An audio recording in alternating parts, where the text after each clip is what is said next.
And as we predicted, our Democrat colleagues have immediately opened up with claims of conspiracy theories, MAGA extremism, mock outrage.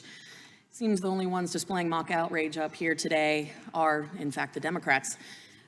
Because according to them, journalists who appear before us aren't journalists, and you here today are not whistleblowers, but we in fact know that you are. But interesting times.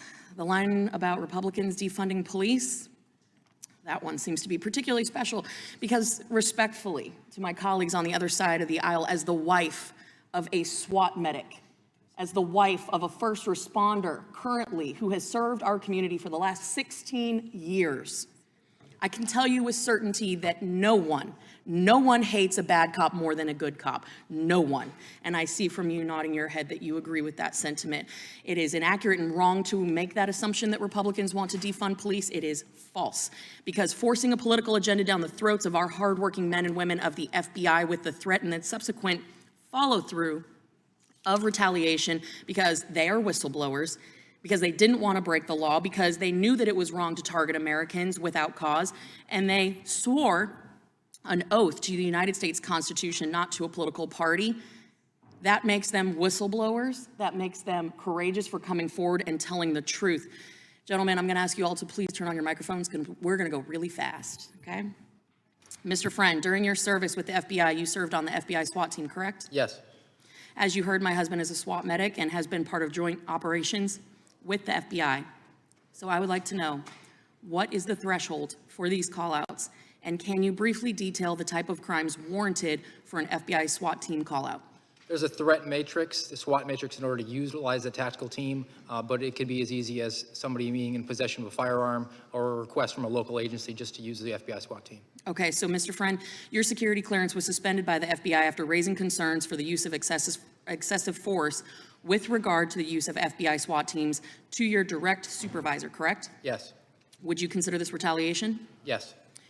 Thank you. Mr. O'Boyle, you were suspended without pay from the FBI on September 23rd, correct? I was initially suspended on the 26th. The suspension of pay came a little bit later. Thank you for that clarification.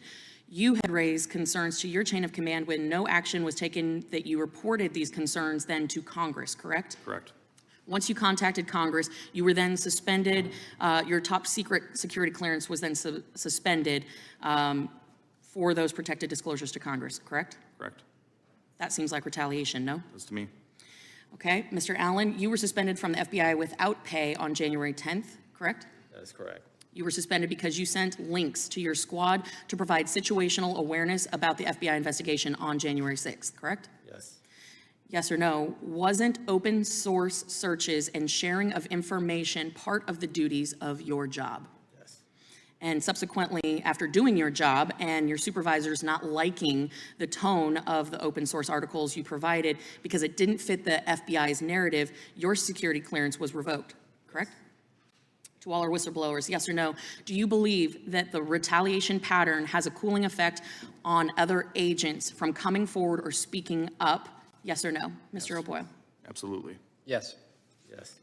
Do you believe that the FBI is purposefully hostile to you for that reason, to keep agents from speaking up? Yes.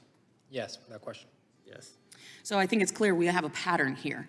If you speak up about the abuses you are seen as an agent, or are sharing information that may not fall in line with the FBI's political narrative, you will be suspended without pay, have your security clearance revoked, and your life will be turned upside down. It's pretty clear that the MO is if you don't comply, they will retaliate. If you don't agree with the political agenda, you get suspended. And they do it in such a way to deter others from speaking up and speaking out. That, ladies and gentlemen, is the weaponization of government. That is the weaponization of government, and that is why we are here today. Not because we have a political agenda, not because we are here to go over events of the past. We want to fix it. We have to expose it, stop it, and prevent it from happening again.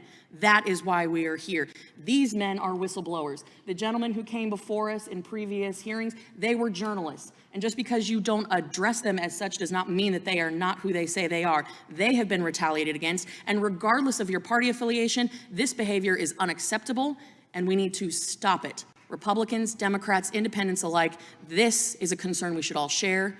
This is the weaponization of government, And it is our job, our constitutional duty to stop it. With that, I yield back.